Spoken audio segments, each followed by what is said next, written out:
tëngërëm lañ leen di wax saa su nekk rek ñi safoo site internet di Buzz M TV Sénégal bu leen fàtte di abonné di bës cloche de notification yi ngir dara bañ leen a raw ci seeni xibaar. dal leen ak jàmm seen bi di Buzz M TV ci seen acte du jour waa Modis di akub agence de notification bu kenn dut présenté ci àdduna bi ginnaaw ba mu dellu siwaatee ci réewu Sénégal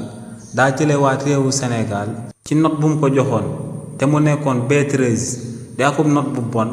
daal di koy gën a rétrogradé daal di koy jox KA1 te li ni mel di tekki que ne réewu Sénégal léegi mu ngi ci ligne rouge bi jëmale ko ci ay notification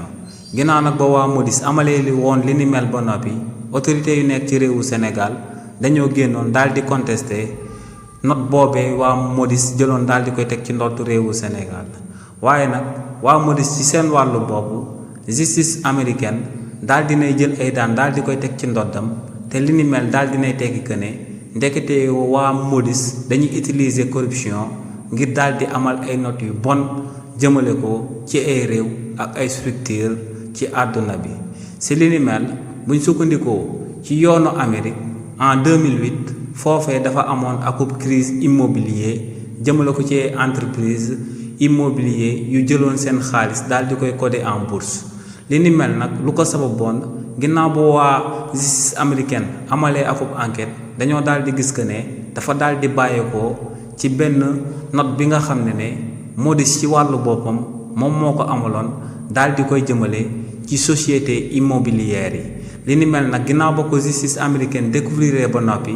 dañoo jël li ni mel daal di ko exposer waa Modis te waa Modis ginnaaw ba li ni mel feeñee ñoom nëbbuñu woon que ne ñoom ñoo amaloon li ni mel te corruption moom moo sababoon ñu daal di koy amal maanaam dañ cee ger ñenn ci ñoom ñooñee daal di joxe ay notes yu bon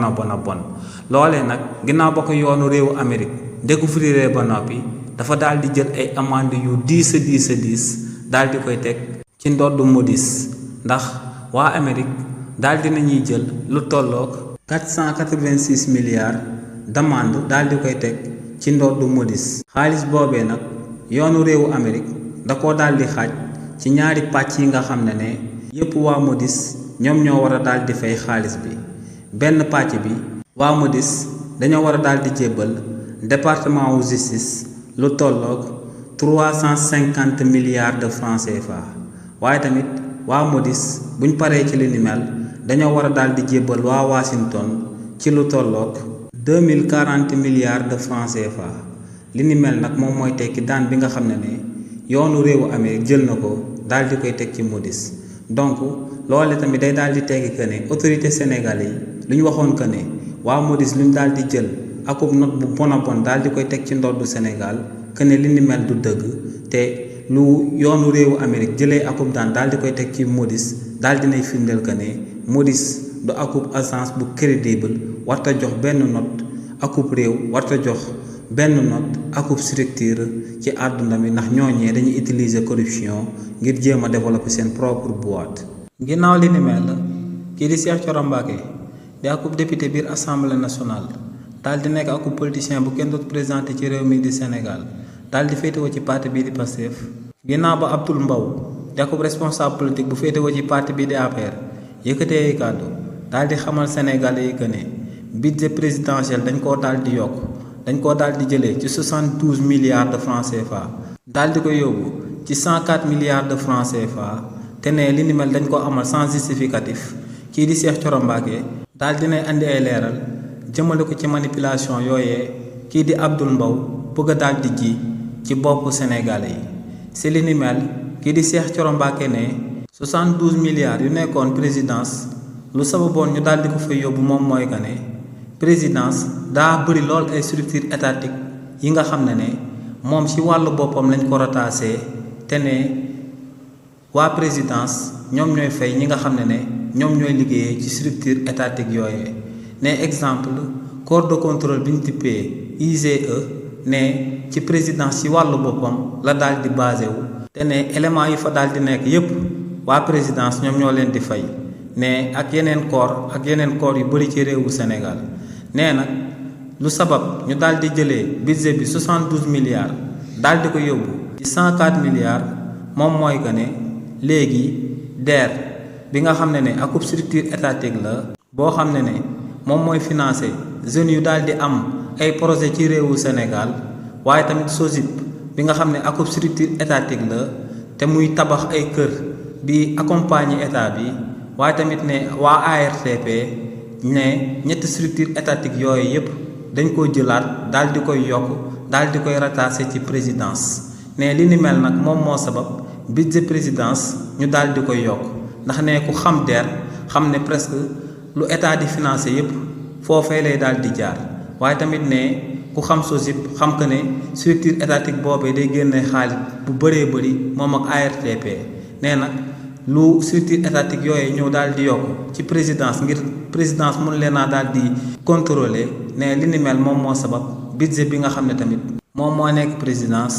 ñu daal di koy yokkaale ngir mën a daal di fay ñi nga xam ne ñoom ñooy liggéeyee ci structure boobee contrôler la waale finance yi te ne loolee moom moo sabab ñu daal di yokk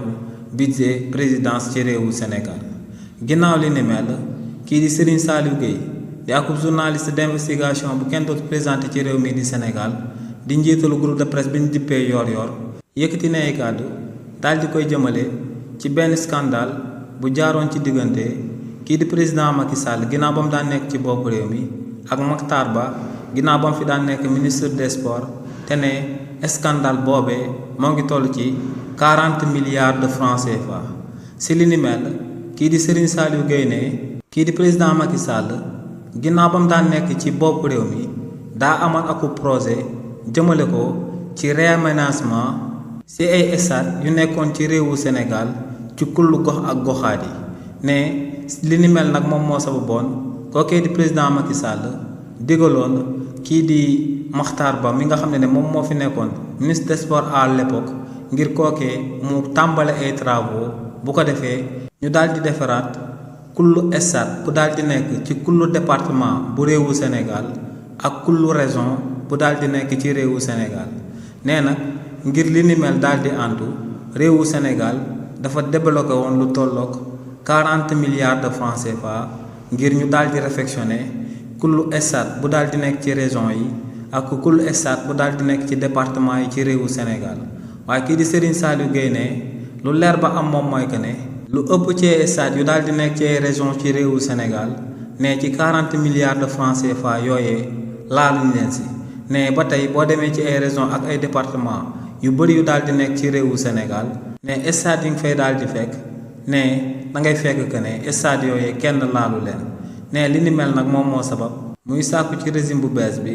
ngir ñooñee daal di ubbi ay enquête daal di koy jëmale ci 40 milliards de francs CFA yooyee nga xam ne dañ koo débloqué loon kii di Makhtar Ba ginnaaw ba mu fi daan nekk ministre des sports te kookee lu ëpp ci travaux yooyee amulu ko woon.